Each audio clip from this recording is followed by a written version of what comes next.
Friends, welcome to my channel తగ్గి గమగా. Happy Vinayak Chavithi. మీ మంచిగా పండుగ చేశాడా? నేనైతే సూపర్ చేశా. అక్కడే చూపిస్తా.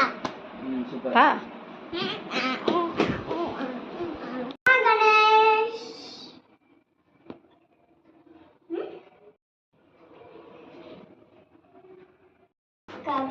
కబుర్కాయ కొట్టాం, ప్రసాదం పెడతాం, అన్నీ పెట్టాం. ఇక మా సామి ఆ ముజ్జి గణేష్